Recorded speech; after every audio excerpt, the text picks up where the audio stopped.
Welcome to Get the Facts, the program that provides you with information on government's policies and initiatives. I'm Theodore Henry. There are so many parables that I could use to introduce today's topic, and trouble no set like rain is one of them. Interpretation: we don't usually get a glimpse of some of the troubles or hard times that we encounter to make different choices. However, one thing we do have a glimpse of is the reality that there will come a day when we reach retirement age and will not be able to work again. This is where having a pension is necessary, and it is also a process that must start before we reach this stage. To take this conversation further is attorney at law and president of the Pensions Industry Association of Jamaica, PIAJ, Sonia Goff. Welcome to the program, Mrs. Goff. Thank you for having me, Theo. All right, let's jump right into getting the facts. This might seem like an obvious question, but I'm going to ask it anyway. Why is pension planning important? Well, simply it ensures that you put in place safeguards to have a dignified life in retirement. Right. The reality is that people are living 2 to 3 decades after they stop formal work. So imagine you retire from your formal work at 60 or 65. You could be alive until you're 90. And if you don't have, adequate provision for your retirement years, you could find yourself in a dire position. Right. And the reality is that old age poverty is not something that is, that we're immune from if you don't make take adequate steps. Okay. So, what's the right age to start planning for a pension? And I'm asking this not about just how early, but also when it's too late. I would say it's never too late. So the right time is when you first start to work. Right. When you get that first paycheck, you really should start saving for retirement. Mm-hmm. And if you're an entrepreneur, if you've never really worked for someone, you should start from the minute you start earning money. You should be putting aside some money for retirement. It's never too late, though many of the formal pension saving arrangements don't allow you to join those arrangements after a particular time, sometimes after 60, after 64. So that's around the time when it will get a little difficult to put aside something that's meaningful at that age. So really, the message should always be to start as early as possible. Soon as you can. All right. Now, I understand that a lot of people have the idea that 5% is the pension rate, but I hear it's variable. Right. So we have different types of pension plans in Jamaica. So you have what's called a defined benefit plan, which tends to be many of the older pension plans you find. These are the employer-sponsored plans. Right. And what that means is a defined benefit plan means that your employer promises you a pension based on a defined formula, a defined benefit. Okay. So you could presumably work out at every stage of working what your defined benefit would be if you were to retire today or retire tomorrow. And in those cases, the contribution rate is often set by the trust deed and rules, the constitutive documents of your employer's plan.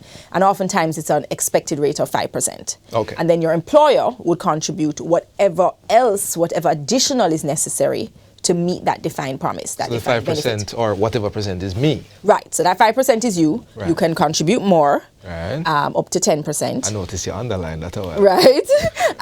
And then your employer, of course, as I said, contributes what's required to make that defined benefit promise to you. Then you have defined contribution plans, and those are a lot more common. And in a defined contribution plan, your benefit is a function, when you reach retirement, is a function of what your employer puts in, what you put in, and how well that money is invested. What the law says, the Income Tax Act, it says your employer can contribute up to 10%. Right.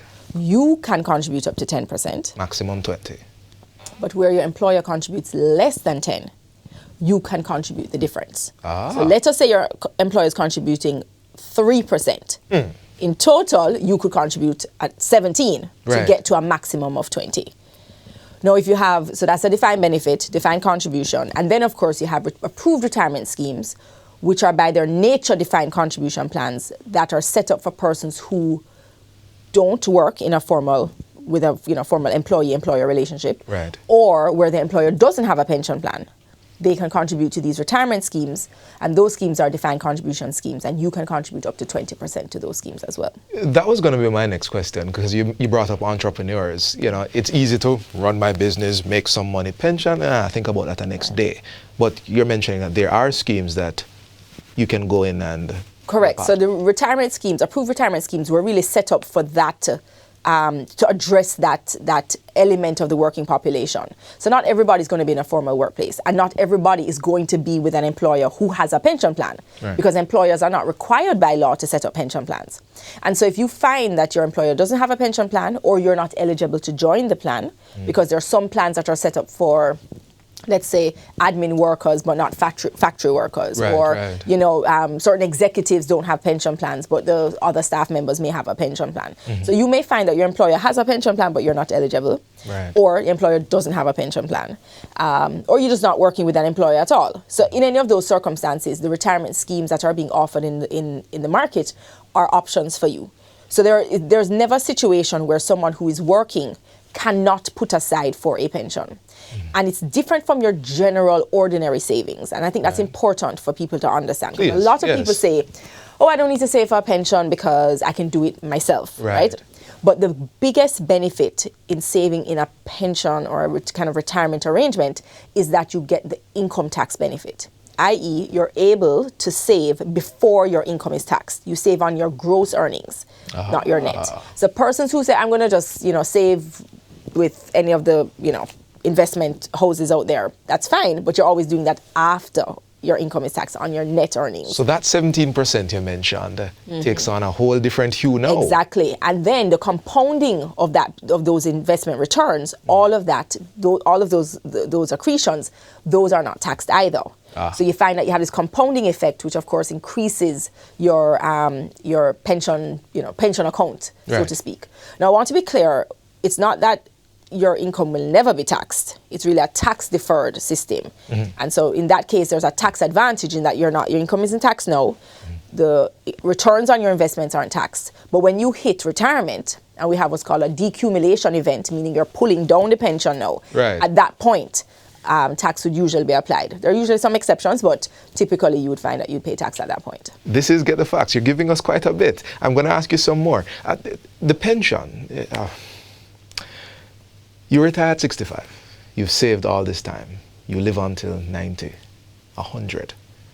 Are there any challenges in that? Can you live beyond your pension? Yes, and that's one of the biggest risks, what we call longevity risk, where you outlive your pension. Well, I don't know if I would ever say that you've lived too long, but longer than you planned for. And in a case like that, because nobody quite knows, right? And what happens is that there's really no kind of fix for that, except that oftentimes your investment managers can do projections for you and give you an idea of really how long you should be saving, how long out into retirement you should be saving, and also how much you should be saving. The general test is what we call the replacement ratio, which is 80%. Try and save such that every year you are really having 80% in savings of what you would have been working during your working life. So 80% of your last average, earnings, salary, is what you should be receiving in retirement. Okay. Now, some people, their retirement years are a lot smoother than others, of course. Yeah. And so these life events, sometimes you may get an unexpected, unfortunate health diagnosis. You may find that you were counting on yourself and your spouse's income combined into retirement, but your spouse, may predecease you and you're not, or your partner. Natural disaster. And natural disaster, you thought, because our homes tend to be our biggest retirement assets. Right.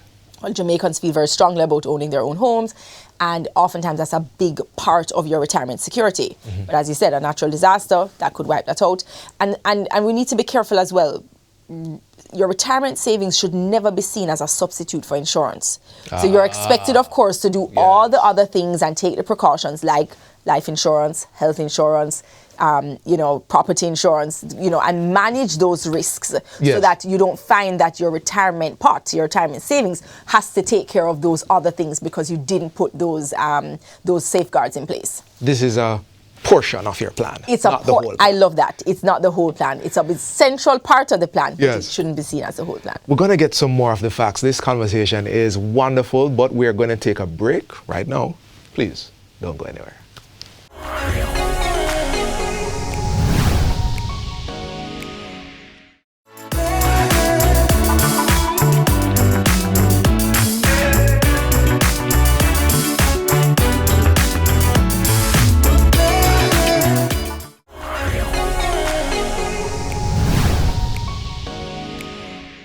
Welcome back to Get the Facts. We are continuing our conversation on the importance of pension contribution and retirement planning. Our guest is attorney at law and president of the Pensions Industry Association of Jamaica, PIAJ, Sonia Goff. Lady Goff, let's pick up right where we ended. Now, you were talking about contributions. We had went over percentages. We had even looked at mitigating challenges in the future. Now, there's something that people experience. They leave a job. They have the option to take what they've accumulated in pension. I want your advice. Should they do that? Well, you know, I'm asked this question often, and I always feel compelled to give an authentic response. Yes, please. Which is, I always feel I need to confess that when I left my first job, I had that option before me. Mm-hmm. And even though I was, practicing as an attorney in pensions, and I was advocating for people to keep their money and port it to another plan, don't take any. When I saw those figures, run with it. And I mean, maybe now I look back and that, the figures probably were quite small, would probably appear quite small to me now. Yeah. But then I was like, wow. So yeah, I took half of what was there and spent it. And I will tell you, I could not tell you no. Like, I couldn't tell you the pair of shoes I bought for those. I spent it. It's done. I can't account for it. But I did save 50% of it, and it continued to build up my retirement account. So my advice is, don't do what I did. Please port everything. Yes. You never had it before you left the job. It was really nothing to, you weren't counting on it. And so just ignore it as you were ignoring it and just port it to another pension arrangement. That's one of the benefits that we have in our pension legislation, is that you're able to port from your exiting workplace to a retirement scheme or to a new employer's retirement pension arrangement. Right. That covers everybody. Yes, that covers everyone. And more and more, you're going to see the locking in of pensions. And we're expecting that when phase 2 comes in, when the Pensions Act is amended, you're going to see some locking in features where it's going to become a lot more difficult for people to take their retirement income as cash. So it's the dichotomy between the conversation. Yeah, but it's my money, but it's also my future. Exactly. And so there's a kind of protecting you from yourself. Right. Exactly. All right. So how do I keep abreast of my contributions? Good question. So for the employer-managed pension plans called superannuation schemes, you have trustees. And trustees are the ones really tasked with managing the pension plan, ensuring persons get their benefits on time, their benefit statements are given, they're accurate, up to date. Right. And so your trustees are who are, kind of primarily accountable to you for your pension. Yes. And you have access to your trustees. The law requires that.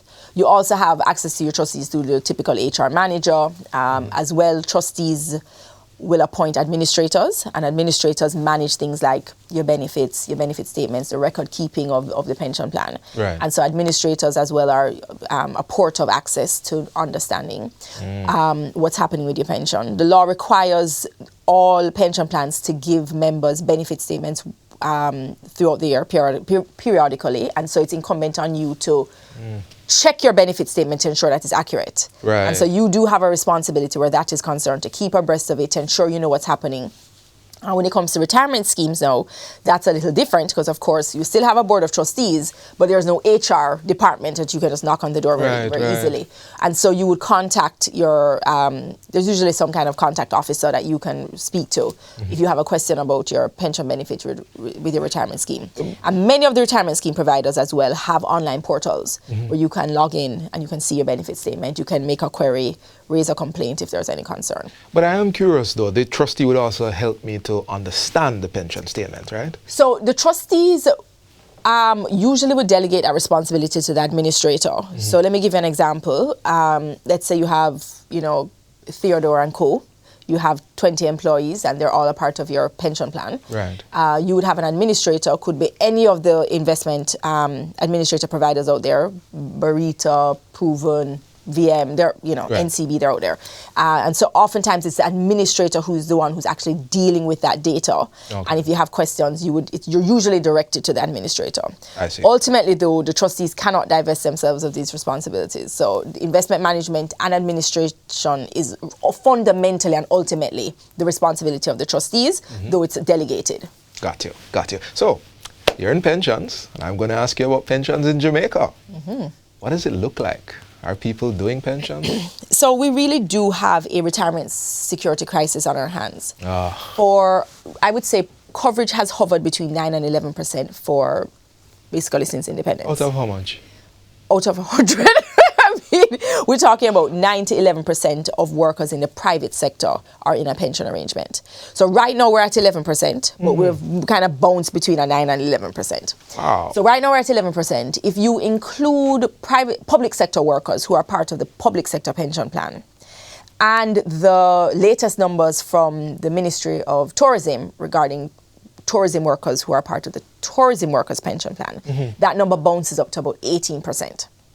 Now, we've had this public sector compensation restructuring, which ought to see more public sector workers joining the public sector pension arrangement. Right. Because remember what we're having were a lot of people in these acting positions, and they were acting in positions for years and never qualifying to be in the public sector pension plan. Albeit they may be entitled to a gratuity, they were never entitled to a pension. Understood. So it's yet to be seen how those numbers will shift now that the restructuring program is pretty much wrapping up. Right. But right now, if you include everybody, you're talking about 18%. So it's just unacceptable. Yes. And so we are facing a retirement security crisis where we're going to see more and more Jamaicans entering retirement facing the real prospect of old age poverty. Wow. And that becomes a burden on us as citizens because Yes. it's a burden, it's a fiscal burden which will get passed on to us to support. Right. And so it's something that we need to really attack as a country and find solutions to address the retirement security crisis.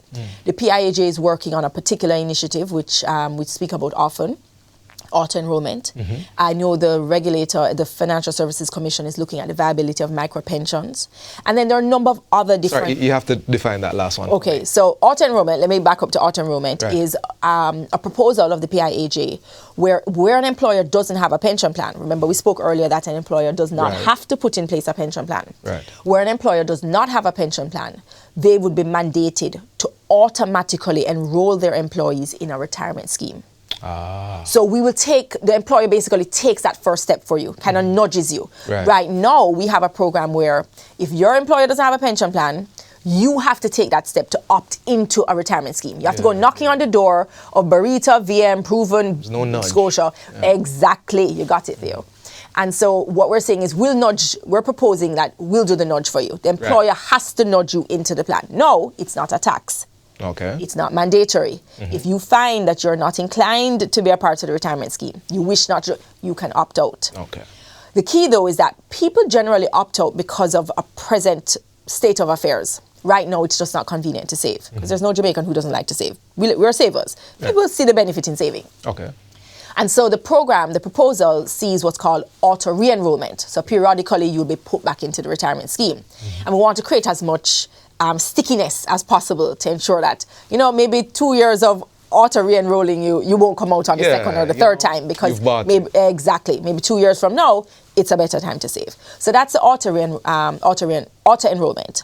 And then micropensions is really attacking a different demographic now. These are your low income workers, your informal workers who get nudges in a different way. So on your phone, you might get nudged to make a contribution from your phone credit or maybe from your bank account. You go to the supermarket and you are nudged to top up your bill, round it up, and that rounded up amount goes to your pension. You drive up to the gas station, same thing. You're prompted to round up into your retirement account. Another approach is kind of setting a default savings percentage. So every time I spend, I have determined that 5% of whatever I spend will go into my retirement scheme. So so there are different ways in which you can use technology to really encourage people, and then you don't think about it. It's a little bit often, right? So rather than monthly or quarterly, you're nudging often, and you're saving weekly, daily, small amounts. We are pretty much out of time, but I feel I have to give you that moment to speak directly to our audience, a whole broad spectrum, young, old, entrepreneurs, employed. What's your final word on pensions? I would encourage my fellow Jamaicans to take retirement security seriously. It's important to start right away. If you haven't made that first step, make it now and save as much as possible. Keep reflecting, going back, checking to see if now is a time to save more, and save as much as you're able to. It will make all the difference to ensure that you have retirement security and you can live an improved, dignified life in retirement. All right. This has been Get the Facts. Our guest was attorney at law and president of the Pensions Industry Association of Jamaica, PIAJ, Sonia Goff. Thank you for watching. And until next time, I'm Theodore Henry. Take good care.